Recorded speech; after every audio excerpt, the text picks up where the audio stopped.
Ousmane Sonko ak Diomaye bi ñu leen di fal c'était pour renforcer état de droit mais pas ñu am une régression de l'état de droit ndax li am nii régression état de droit la état boo ko bëggee yore da ngay serein da ngay dal bàyyi coow li bàyyi problème yi ndax tongoom rek kàddoom rek gis nga fi mu dugal Sénégal tey jii bu ñuy leb taux yu jéggi dayoo la ñuy leb créé na fi crise économique ba nga xamante ne ci boppam kese la nekk ne nekkul ci réewu Sénégal.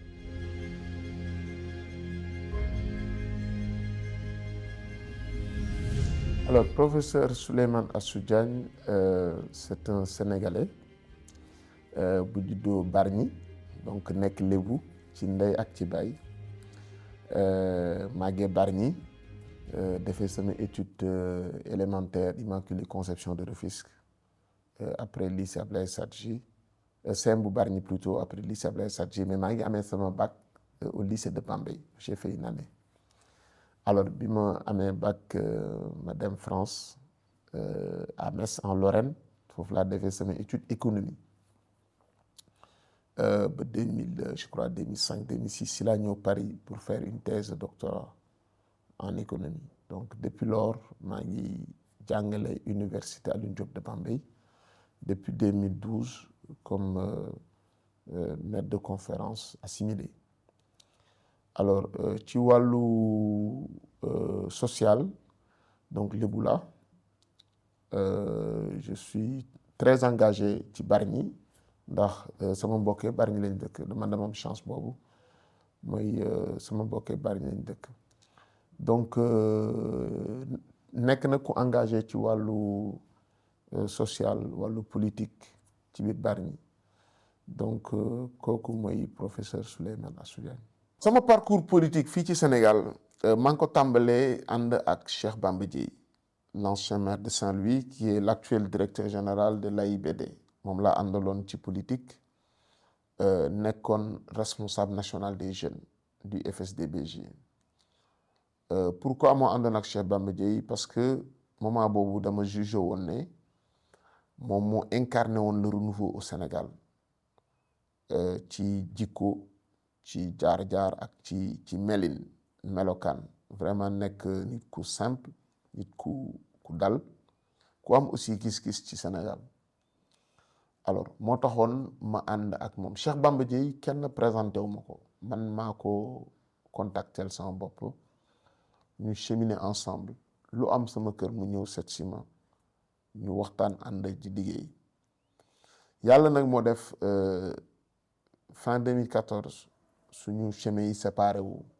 après loolu ma milité parti socialiste li tax ma dem parti socialiste c'était pour plusieurs raisons bu njëkk bi mooy parti la ba nga xamante ne c'est pas attaché à une personne dafa am ay instance am ay kuréel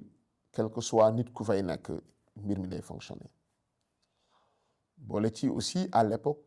à Bargny il y avait Mar Diouf qui est un grand-oncle à moi nekk sama kilifa ma bëggoon aussi liggéey ak moom jàng lu bari ci moom et loolu aussi yàlla defal na ma ko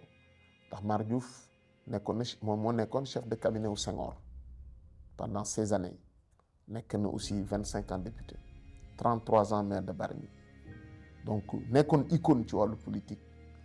ci Sénégal ma jàng aussi à ses côtés mais ma duggee parti socialiste yàlla daf ma dimbali Ousmane Tanor Dieng ci boppam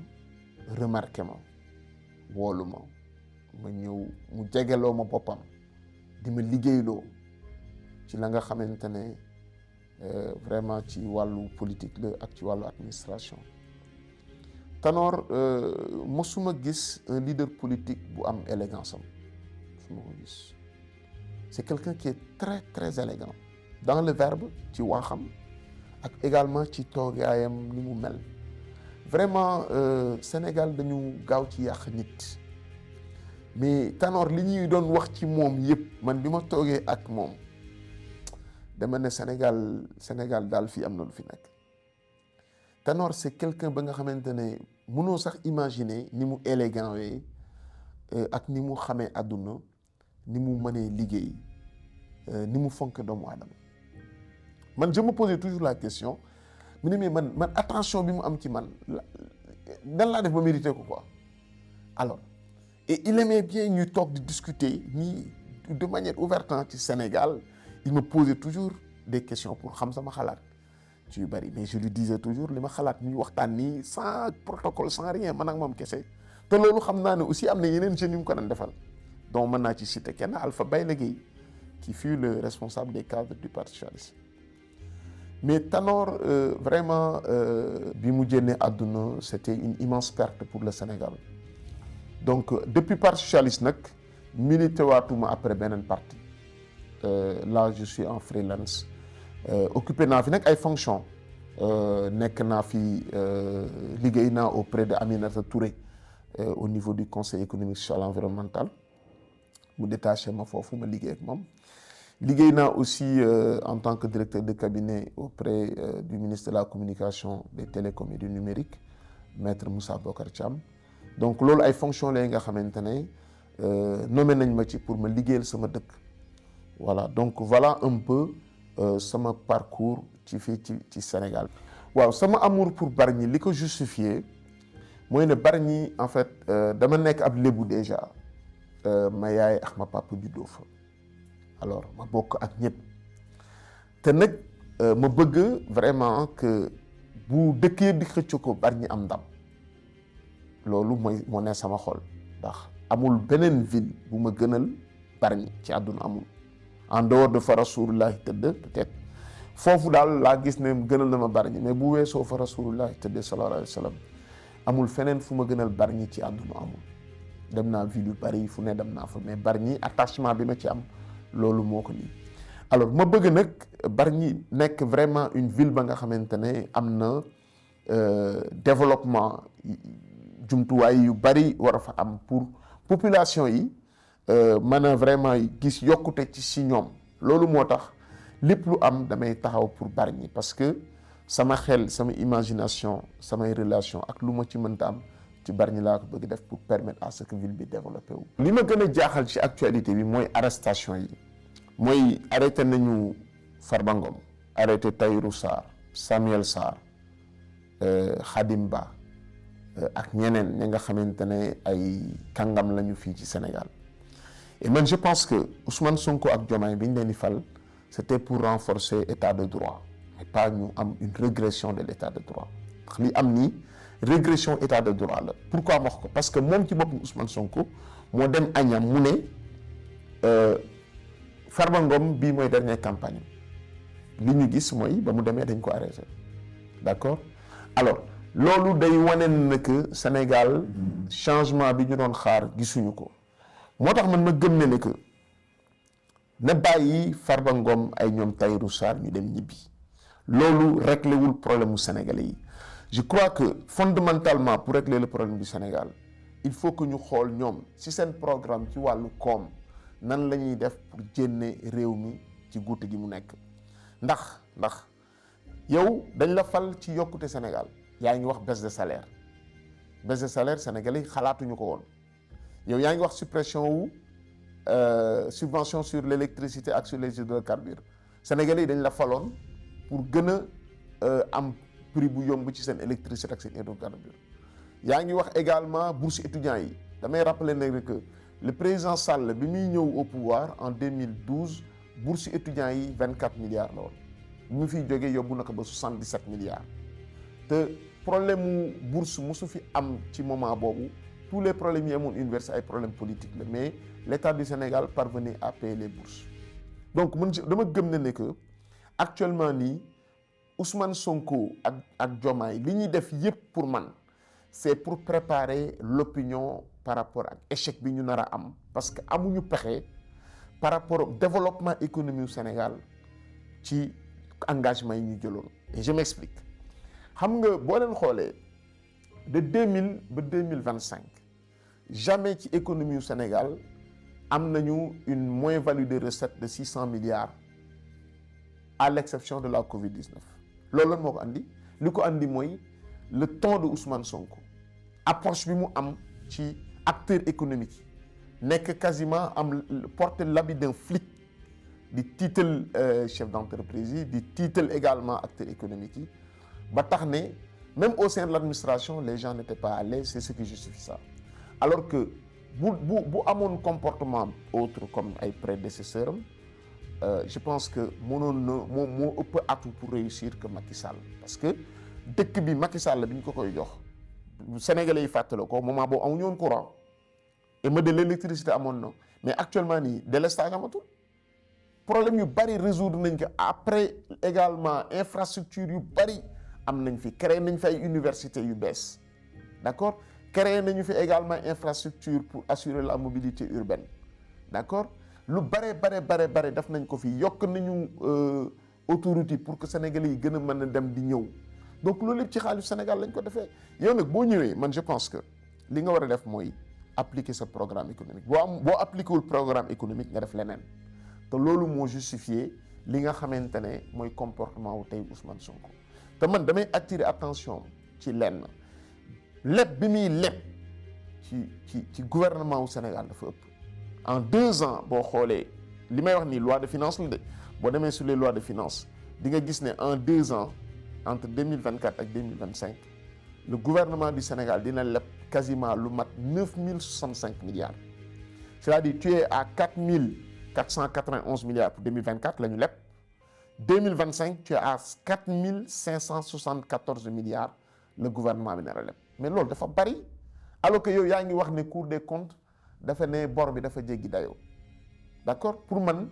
il faut que mu xoolaat sa stratégie économique, ndax lii nii bu continuer réew mi day nërmeelu, réew mi lépp féppay métti, koo wax mu ne la Sénégal dafa métti.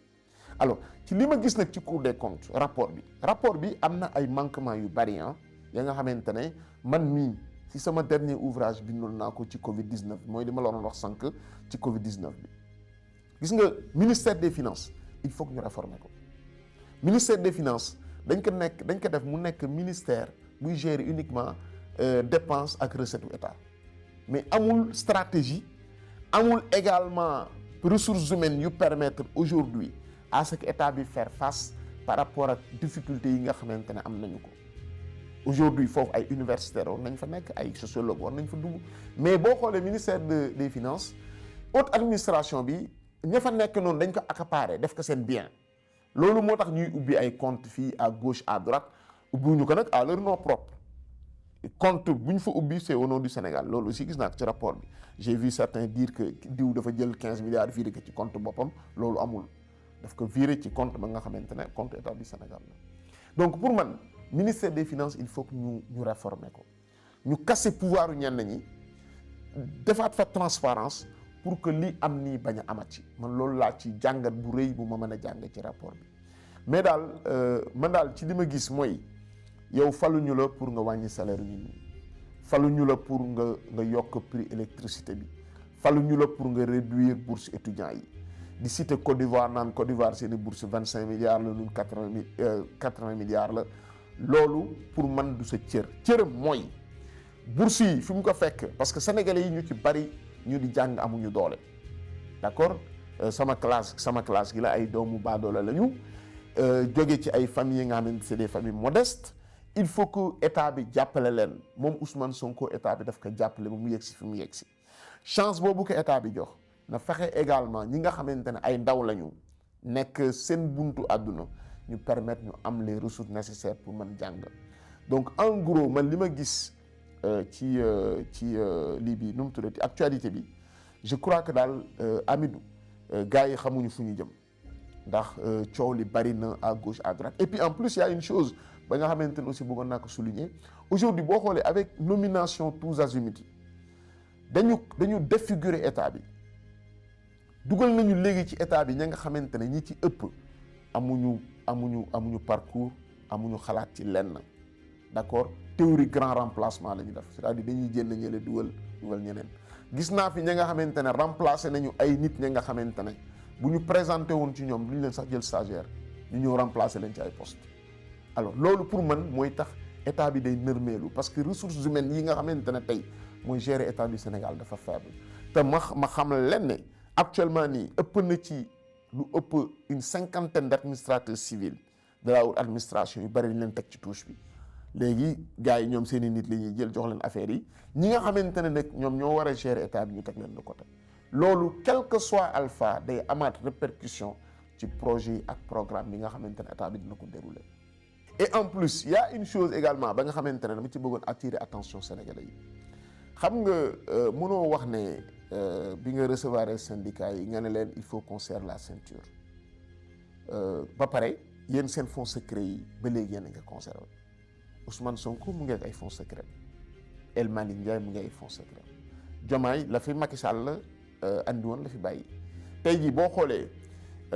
Diomaye li mu amoon ci fonds secret daaw 2024 laax de te mu exécuté ko war na mat 4 milliards 3 la nga xamante ne xaalis bu mu fa fekk la ñu voté ko mu nekk fonds secret présidence moom moo koy jël utiliser ko mu ko neexee loolu quasiment la ñu reproduire pour cette année c'était quasiment 7 milliards 956 millions la nga xamante ne xaalis la ba nga fonds secret la da koy utiliser comme nu mu ko neexee mooy naka Souleymane Jules Diop waxoon ne xaalis bi mën nga kaa jël tekk nii taal ka te dara du la ci fekk loolu moo nekk tey présidence waaw avec ça nan la ñu bëggee wax population yi ak salariés yi ak sénégalais yi de manière générale ñu def ay efforts par rapport ak situation bi fii situation amu fi situation bi yëpp man je pense que Ousmane Sonko moo ko créé noircir tableau bi lu mu mën pour préparer sénégalais yi ci échec préparer sénégalais yi également ci may leen ma temps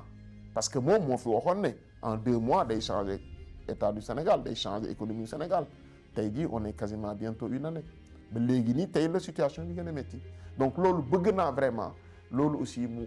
taxaw ci seetlu ndax moom moo waxoon ne fonds secret dafa xaraam des fois nag mun a moo ko wax des fois mun a waxu ko mais tout compte fait vidéo yaa ngi fii fonds secret yi ci état bu mel ni état du Sénégal niveau boobu pour man dafa élevé war nañ ko wàññi. waaw solution pour développer Sénégal je crois que lii waa Pastef sax dañu waroon fay consultance ma wax sama xalaat ci ni Sénégal war a doxee mais comme ci weeru koor lañ nekk may naa leen ko addiya alors pour man Sénégal économiquement dafa am 3 problèmes la pour man problème bu njëkk bi c'est un problème géographique territorial c'est-à-dire mënuñu nekk dëkk ba nga xamante ne sur 0,3% du territoire du Sénégal 1/4 de la population si lañ dëkk loolu économiquement c'est une bombe ba nga xamante ne mënul dem day créer ay effets de concession de congestion yi nga xamante ne bu baax pour man il faut que ñu délocaliser beaucoup d'activités ñu am d'autres territoires qui vont contrebalancer le poids de Dakar pour man loolu axe la ba nga xamante ne dañ ci war a liggéey économiquement te Dakar n'est plus tenable comme métropole bu war a mën a yore 85% des ressources du Sénégal donc loolu il faut un plan spécial pour génn Dakar dem ba côté Ngaye Mékhé wala Saint-Louis wala Ziguinchor wala Tambacounda ak fu mu mën a doon mais contrebalancer un peu le poids de Dakar et loolu boo koy def tout le volet infrastructure daf ciy topp le volet infrastructure le volet formation daf ciy topp donc loolu c'est une réflexion globale ba nga xamante ne képp kuy économiste war nga xam ne le Sénégal loolu war nañ ko tàmbali beneen bi deuxième problème mu économie wu Sénégal mooy ne d'ailleurs man c'est pourquoi may interroger wu ci Ousmane Sonko ak Diomaye parce que moi je me pose la question est-ce que ces gens-là ont une fois réfléchi sur l'économie du Sénégal xam nga boo jëlee économie bi le développement dafa am une phase verticale une phase horizontale ñoom ci phase verticale bi rek lañ nekk mais la phase horizontale fan lañ ci toll la phase horizontale du ay pôle territoire de phase horizontale bi mooy dooleel les collectivités locales en termes de moyens en termes de ressources humaines phase horizontale bi également mooy boole ay régions yu nekk benn supprimer pour man les conseils départementaux pour man dañ ko war a supprimer amul benn sens man je suis de Bargny boo demee Bargny nga laaj waa Bargny lan la conseil départemental bu Rufisque def Bargny ils pourront pas te le dire j'imagine que fa nga dëkk également c'est la même chose boo toogee nga laajte conseil départemental fi nga dëkk lan la fa def waaye duñ la ko wax d'accord pour man pour en termes d'économie mën nañ supprimer les départements comme collectivités territoriales ñu bàyyi commune également pour man les préfets moment ni ñu mel nii dañ ko war a révolutionner pour man on est toujours dans une administration de commandement mooy li fi tubaab bi bàyyi woon. Et man pour man weesu nañu léegi administration de commandement. Pour moi, le préfet, il doit être un acteur économique de premier rang. En quoi faisant? Préfet, pour moi, il faut impliquer avec les communes dans des cercles de gouvernance, impliquer avec les communes dans le développement économique de cette commune. D'accord? Impliquer également toute l'administration qui est avec lui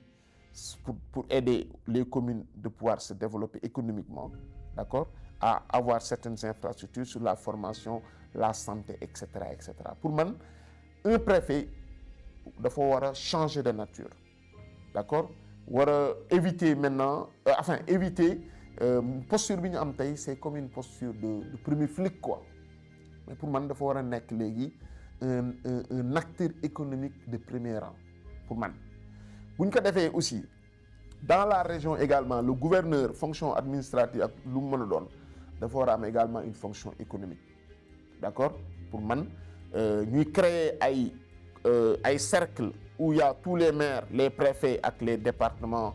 dans les départements, plus également les acteurs économiques au niveau local, ñu réfléchir et que chaque commune ait un plan de développement économique ba nga xamante ne préfet bi daf koy superviser. Mais aussi dans la partie horizontale, ressources yi ñu leen di jox boo xoolee le fonds yi ñuy jox collectivité territoriale, que ce soit pour l'équipement ou les fonds de concours,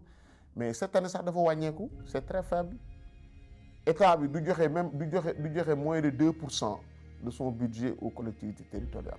Les collectivités territoriales yi ñoo yore l'essentiel du développement économique. Donc pour moi, il faut que ñoom ñu taxaw xoolaat articulation bi exister entre la position verticale du gouvernement et la position horizontale des communes. Loolu pour man développement économique du Sénégal ci loolu lay jaare. Et enfin troisième problème bi mooy la question du financement. Et quand tu parles de financement, da ngay toucher la question du CFA. Xam nga Ousmane Sonko moo fi toogoon na bu ñu leen joxee réew mi dañuy jënd ci franc CFA bi. Man bind naa ci sama benn téere ne tant que ñu ngi utiliser franc CFA suñu développement du sori. Pourquoi? Parce que franc CFA dafay andi une répression financière. Le coût du crédit est très élevé. Banques yi dañu am beaucoup de contraintes yu tegu seen kaw. Et pour man bu ñu amoon ñun suñu propre banque centrale définir suñu propre norme en termes de politique monétaire, pour man ci la doon gën a jàppandi que franc CFA bi. Donc loolu vraiment pour man problème la. Maintenant il y a des questions subsidiaires dama ciy joxe benn rek parce que temps bi daf ñu tënk mooy la réforme de l'UEMOA également. UEMOA dañ ko war a réformer. Waxoon naa ko dans mes nombreuses sorties que pour man Sénégal position leadership bi mu am dafa war a imposer une réforme de l'UEMOA. Carcan yi ñu teg mooy indicateur de surveillance multilatérale yi ñu teg ci dette bi ci déficit bi ci masse salariale bi ci recette fiscale yi ci taux de pression fiscale bi pour man indicateurs yooyu yëpp boo ko xoolee ba xool Amidou daf ñuy maintenir dans une forme d'austérité. Day tax ñun suñu état yi du ñu mën a utiliser l'essentiel de leur capacité pour pouvoir se développer. Te pour fàttali indicateurs yooyu ñu teg ci UEMOA teg ko ci ndoddu pays yi mais ñun ñu ngi ko copier Europe. Ñu ngi ko copier Europe, ce qui veut dire que ñun dañu war a imaginer inventer ñun suñu propre indicateurs yi bañ a éviter di topp tubaab bi rek ci ñoom yoon bu ñu xàll rek ñu xàll yoon boobu ndax tubaab yi ñoom seen niveau de développement ak suñu niveau de développement du benn. Et bu ñu bëggee vraiment développer Sénégal il faut que ñu xoolaat indicateurs yi nga xamante ne UEMOA andi na ko fi. Et pour de nombreuses études économiques d'ailleurs ñoo wane ne que indicateurs yooyu dañu am jeexital bu négatif ci koom-koomu suñu dëkk yi. Alors loolu moo tax man je pense qu'au-delà de la monnaie le premier ministre du Sénégal wala le président Diomaye na engagé bataille pour la réforme de l'UEMOA pour permettre à ce que nos finances publiques respirent ñu amaat marge de manœuvre am capacité pour pouvoir développer ce pays. Sama dernier mot mooy vraiment inviter les autorités politiques dont le premier ministre Ousmane Sonko, à la sérénité. État boo ko bëggee yore da ngay serein, da ngay dal dal bàyyi coow li bàyyi problème yi ndax tongoom rek kàddoom rek gis nga fi mu dugal Sénégal tey jii bu ñuy leb taux yu jéggi dayoo la ñuy leb créé na fi crise économique ba nga xamante ne ci boppam kese la nekk mais nekkul ci réewu Sénégal te loolu vraiment man dama koy invité. Et en plus Amidou, est-ce que xam nga ne gouvernement bi ñu am nii c'est un gouvernement qui est très faible ah. am na ministre nga xamante ne bi ñu leen fale bi léegi kenn déggu leen kenn xamul lan lañ def seen secteur loolu c'est une première au Sénégal. Donc man je pense que le mot de la fin il faut que ñoom ñu ressaisir ñu jël Sénégal def ko moomeelu sénégalais yi ubbil puntu ñëpp surtout acteurs économiques yi laa bëgg a wax xamante ne ñooy créer emploi mais yow mënoo ñëw nga ne da ngay jaay Sénégal gu naataange ñëw bëgg di fermer ay société di licencier ay nit di menacer ay hommes d'affaires di attaquer di tëj aussi ses concurrents politiques loolu pour man du yoon pour man Sénégal gii ñu bokk dañ ko war a waxtaane moom yàlla def na moom la yàlla fal na gouverner mais nu gouverner aussi en tenant compte que Sénégalais yëpp ñoom la jaboote mais pas Sénégal ñi am ndey ak ñi amul ndey pour man loolu du yoon. Et vraiment aujourd'hui maa ngi leen di inviter aussi à beaucoup plus d'attention ci nit ñi ñuy fal man gis naa ci ña nga xamante ne véritablement leur parcours pose problème par rapport ak ndomba tànk yi leen jox waxuma ne waruñu leen falan mais ku nekk ak li nga mën ci àdduna et bu ñu bëggee développer Sénégal il faut que ñu génn parparloo ci li ñuy def ñu nommer ay nit sur la base de compétences yi nga xamante ne mën nañ doxal affaire loolu mooy andi problème yi nga dégg Azer moom nga dégg ONAS moom nga dégg fu nekk y a des gens qui ne sont pas préparés à gérer le pouvoir nga jox leen responsabilité yu mel noonu loolu mooy indi situation bi loolu daal en dernier lieu moom laa bëggoon wax également profiter du carême souhaiter suñu mbokk chrétiens yi vraiment bon carême souhaiter également suñu mbokk jullit yi Ramadan Moubarak di ñaanal ñëpp jàmm di ñaan yàlla Sénégal def jàmm si daraja Rasulullah sallallahu alayhi wa sallam allahumma salli ala sayyidina Muhammad sallam